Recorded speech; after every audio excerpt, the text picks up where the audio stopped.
నమస్తే. Welcome to పొలిటెంట్ health. అమ్మతనం ఒక అద్భుతమైన వరం. ప్రతి స్త్రీ ఆ సమయంలో చాలా రకాలుగా ఆలోచిస్తూ ఉంటారు. చాలా ప్రయత్నాలు గూడా చేస్తూ ఉంటారు. మొత్తానికి చెప్పాలంటే వాళ్ళ జీవన శైలి గూడా మార్చుకుంటూ ఉంటారు. అయితే అదే సమయంలో ఎలాంటి డైట్ ఫాలో అవ్వాలి? ఎలాంటి జాగ్రత్తలు తీసుకోవాలి? ఈ విషయాల గురించి తెలియచేయడానికి ప్రెజెంట్ మనతో ఉన్నారు సీనియర్ గైనకాలజిస్ట్ రజని గారు. మరి డాక్టర్ గారితో మాట్లాడి మరిన్ని విషయాల గురించి తెలుసుకుందాం. నమస్తే డాక్టర్ గారు. నమస్తే అండి. మ్యామ్ ఇప్పుడు చాలా వరకు అంటే ప్రెగ్నెంట్ ఉమెన్స్ ఉంటూ ఉంటారు. అయితే మా బేబీ చాలా తెల్లగా పుట్టాలని, బేబీకి హెయిర్ అనేది గ్రోత్ చాలా ఉండాలని, ఆ టైంలో ఒక డైట్ అంటూ ఫాలో అవుతూ ఉంటారు మ్యామ్. నిజంగా చెప్పాలంటే హెల్తీ బేబీ పుట్టాలంటే అసలు మనం ఏ విధంగా ఫాలో అవ్వాలంటారు? ప్రతి ప్రెగ్నెంట్ లేడీ వాళ్ళకేంటంటే బేబీ హెల్తీగా ఉండాలి, అందంగా ఉండాలి అన్నీ. సో, దే హ్మ్. Want all the positive things in the baby. అందం అనేది అది ఏ ఫుడ్, ఈ ఫుడ్ పర్టిక్యులర్‌గా తినడం వల్ల వచ్చేది కాదండి. It is mainly genetics. బేసికల్‌గా వాళ్ళ పేరెంట్స్, మదర్, ఫాదర్ ఎలా ఉన్నారో, వాళ్ళ ఫ్యామిలీలో ఎటువంటి స్కిన్ కలర్ ఉందో, సో, హ్మ్. అది జన్యుపరంగా డిసైడ్ అయ్యి ఉంటుంది. అందంగా పుట్టాలి అంటే ఇలాంటి ఫుడ్సే తీసుకోవాలని అలా పర్టిక్యులర్‌గా ఎటువంటిది స్టడీస్ మనకి లేవు. అలా ఏమీ ఉండదు. యెస్, హెల్తీ బేబీ కావాలి అంటే మనం వాటెవర్ ఆ ప్రెగ్నెంట్ లేడీస్ ఏదైతే తింటారో ఆహారం, దాని మీద డెఫినైట్‌లీ డిపెండ్ అయ్యి ఉంటుంది. సో, ఏంటంటే న్యూట్రిషియస్ డైట్. న్యూట్రిషియస్ ఫుడ్‌లో ఏంటంటే ప్రోటీన్స్, మనకి విటమిన్స్, మినరల్స్, మంచి యాంటీ ఆక్సిడెంట్స్ ఉన్న ఫుడ్స్ తీసుకోవడం అనేది చాలా అవసరం. సో, బేబీ యొక్క గ్రోత్ అండ్ డెవలప్‌మెంట్‌కి మనము ప్రెగ్నెంట్ లేడీస్‌కి ఐరన్, కాల్షియం సప్లిమెంట్స్ అనేవి హ్మ్. మనం ఇస్తా ఉంటాం.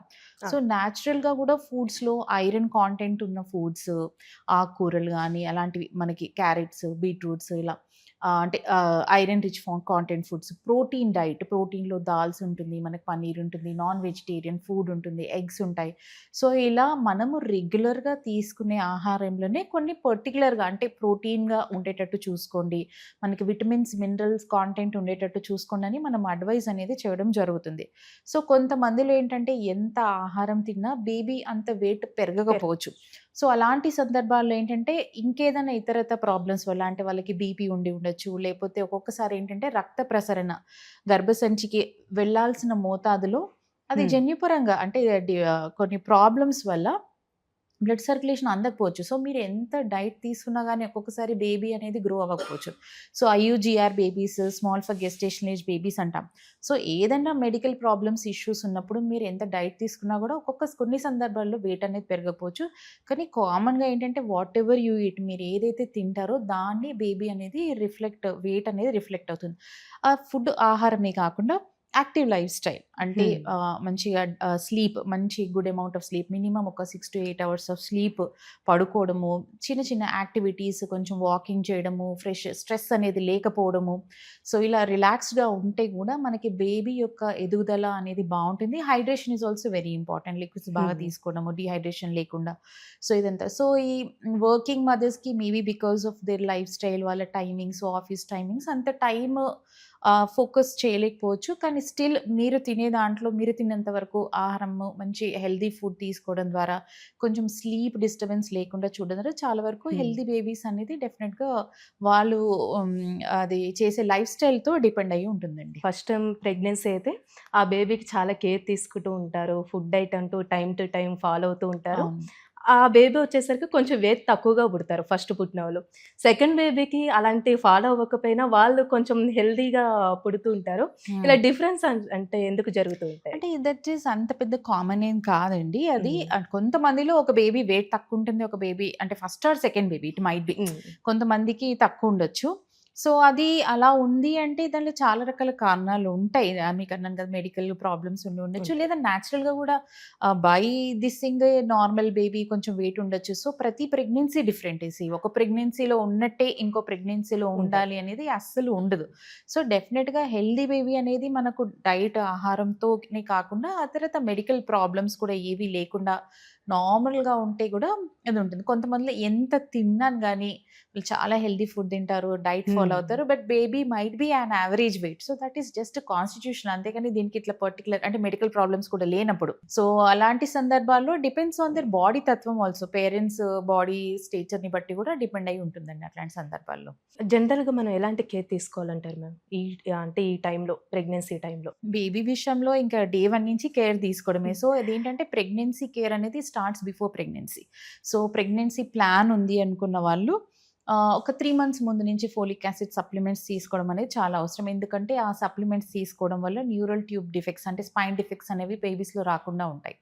సో, ఆ సప్లిమెంట్స్ తీసుకోవడము, ఒకసారి ప్రెగ్నెన్సీ పాజిటివ్ రాగానే ఇమ్మీడియేట్‌గా హెల్త్ చెకప్ గైనకాలజిస్ట్‌ని సంప్రదించి తగిన ఇన్వెస్టిగేషన్స్ చేసుకోవడం అనేది చాలా అవసరం. ఎందుకంటే ఇనీషియల్‌గా ఇన్వెస్టిగేషన్స్‌లో మనకు చాలా రకాల టెస్ట్‌లవి చేస్తాం. హిమోగ్లోబిన్ ఎలా ఉంది? షుగర్ టెస్ట్ ఎలా ఉంది? థైరాయిడ్ ఎలా ఉంది? సో, ఇవన్నీ ఇన్వెస్టిగేషన్స్ అన్ని టెస్ట్‌లు నార్మల్‌గా ఉన్నాయా లేదా? అల్ట్రాసౌండ్ స్కాన్ నార్మల్‌గా ఉందా లేదా? సో, దాన్ని బట్టే మన ఫ్యూచర్ ప్రెగ్నెన్సీస్ అనేది డిపెండ్ అయి ఉంటుంది. Suppose in the first visit రక్తం తక్కువుందనుకోండి. సో, మనం ఏంటంటే ఆ రక్తంని ఎలా పెంచుకోవాలని దాని మీద ఫోకస్ చేయొచ్చు. థైరాయిడ్ ఇష్యూస్ ఉన్నాయనుకోండి, థైరాయిడ్‌ని మనం కరెక్ట్ చేయాలి. అలా ఇనీషియల్ అసెస్‌మెంట్ అంటే ఫస్ట్ విజిట్‌లో మీరు చేసే ఇన్వెస్టిగేషన్స్ అనేవి చాలా ఇంపార్టెంట్. దాంతో పాటు డైటరీ చేంజెస్ మనం nutritious diet. So, first 3 months చాలా వరకు వాళ్ళకి వామిటింగ్ సెన్సేషన్, వామిటింగ్స్ ఉండి అంత డైట్ అనేది చాలా వరకు లేడీస్ అనేది అంత హెల్తీ డైట్ మనం అడ్వైస్ చేసినా వాళ్ళు తీసుకోలేకపోవచ్చు. బికాజ్ వాళ్ళకి చాలా ఎక్సెస్ వామిటింగ్స్ ఉండే. సో, కానీ కంగారు పడాల్సిన అవసరం లేదు. ఆఫ్టర్ 3 మంత్స్ చాలా వరకు ఈ వామిటింగ్స్ తగ్గిపోయి మళ్ళీ వాళ్ళకి ఆకలి అనేది పెరుగుతుంది. సో, ఆఫ్టర్ 3 మంత్స్ కూడా వెయిట్ పుట్ ఆన్ అవ్వచ్చు. బేబీ వెయిట్ కూడా పెరిగే అవకాశం ఉంటుంది. సో, చాలామంది టెన్షన్ పడిపోతారు. ఫస్ట్ 3 మంత్స్‌లో వెయిట్ లాస్ అయిపోయాం మేము. వామిటింగ్స్ వల్ల మేమేం తినట్లేదు, ఏం తాగట్లేదు. యెస్, డెఫినెట్‌లీ ఆ ఫేజ్ కొంచెం డిఫికల్ట్ అయినా తర్వాత కొంచెం మోతాదు తగ్గుతుంది కాబట్టి, సో, అప్పటినుంచి హెల్తీ డైట్ అలవాటు చేసుకోవడము, తర్వాత మీకు ఉండే సర్కమ్‌స్టాన్సెస్‌లో మీకున్న డైట్‌లోనే హెల్తీ ఫుడ్స్ చూస్ చేసుకోవడం అనేది చాలా ఇంపార్టెంట్. సో, హైడ్రేషను, రెగ్యులర్ విజిట్స్ ఒకవేళ మీరు హై రిస్క్ ప్రెగ్నెన్సీ అనుకోండి. అంటే మీకు ఆల్రెడీ ఏదన్నా ఇష్యూస్ ఉన్నాయంటే మీరు ఇంకొంచెం తరచుగా విజిట్స్ చేయాల్సి ఉంటుంది డాక్టర్ గారి దగ్గరికి. సో, కొన్ని సింప్టమ్స్ అండ్ సైన్స్ అంటే హై రిస్క్ ప్రెగ్నెన్సీస్‌లో ఈ ప్రాబ్లమ్స్ ఉంటే డాక్టర్ దగ్గరికి రావాలి ఎమర్జెన్సీ అనేవి కూడా మనం గైడ్ చేస్తూ ఉంటాం పేషెంట్స్‌కి. ఈ ప్రాబ్లమ్ ఉంటే మీరు ఇమ్మీడియేట్‌గా రావాలి, కన్సల్ట్ చేయాలి అని చెప్పేసి. సో, అవి చూసుకోవడం ద్వారా చాలా వరకు హెల్తీ ప్రెగ్నెన్సీసే ఉంటాయి. కానీ కొన్ని రకాల హై రిస్క్ కొన్ని ప్రెగ్నెన్సీస్ కేసెస్. కూడా ఉంటాయి. సో, అదేంటంటే రెగ్యులర్ విజిట్స్ అన్నీ మనం డాక్టర్ గారి సలహా ఫాలో అయితే చాలా వరకు దాన్ని కూడా మనం ప్రివెంట్ చేయొచ్చండి. Thank you so much. Thank you.